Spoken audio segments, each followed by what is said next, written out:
Brian Friedman, can you just give us one day of rest, please?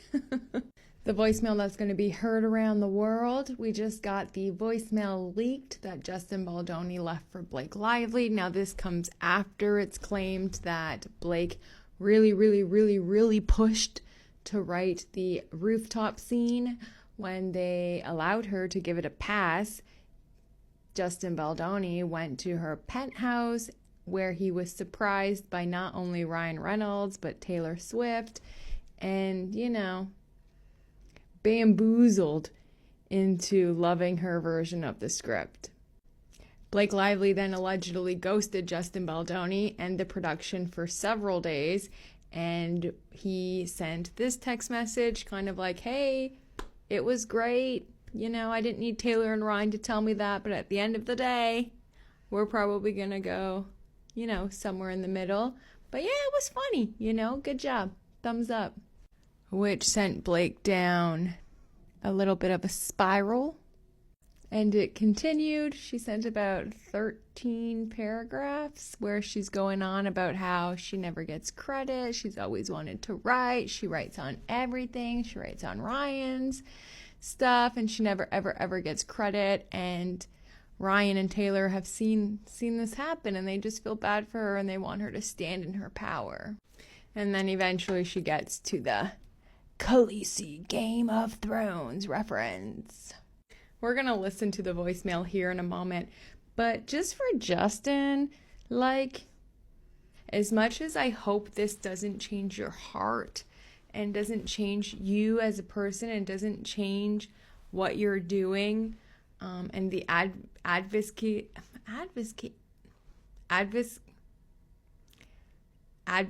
work that you're doing, my gosh. What I'm trying to say is I hope this doesn't change you, but also it's okay to just tell people to fuck off. It's okay. It's okay to say no thank you. No thank you to this, right? It's okay to be like, whoa, this is not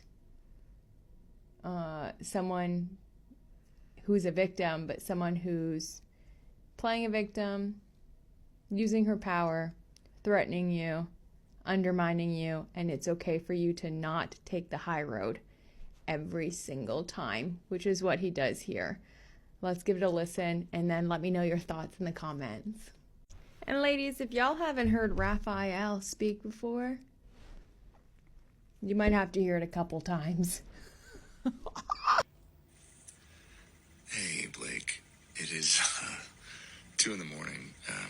Hopefully this does not wake you up. Wow. There's so much I want to say to you, and I hope that we can FaceTime or see each other in person soon and get to talk more. But I'm just going to send you a few thoughts, and hopefully it's not going to be more than a few minutes. But I don't have the best track record. I don't think either one of us have the best track record for our voice memos. I want to start with an apology. Man, reading the second part of your message, my heart sank. And I'm really sorry. I for sure fell short. And you worked really hard on that. And the way you framed it and how that made you feel, I just want to say thank you for sharing that with me. That takes a lot of trust and vulnerability, and I feel really grateful that you feel safe enough to tell me that that's how you feel and share that with me. And I'm really sorry. I f***ed up. That is a fail on my part. One thing you should know about me is I will admit and apologize when I fail. I am far from perfect. I'm a very flawed man, as my wife will attest. And and I'm going to f*** up. I'm going to say the wrong thing. I'm going to put my foot in my mouth. I'm going to you off, probably, but I will always apologize and find my way back to center. That is one thing I can assure you of. And I'm sorry I made you feel that way. That must have felt terrible. And I will for sure do better. That was not my best weekend, and I should have given it more time. And and damn right, you got great friends if that's how you felt and they knew that. And we should all have friends like that, aside from the fact that they're two of the most creative people on the planet. The three of you guys together, it's unbelievable. Talk about energy and just a force, all three of you. But I just wanted you to know that I didn't need that, because it's really good, and it's going to make the movie sing like you said, and I'm excited to go through the whole movie with you. I'm just excited to spend...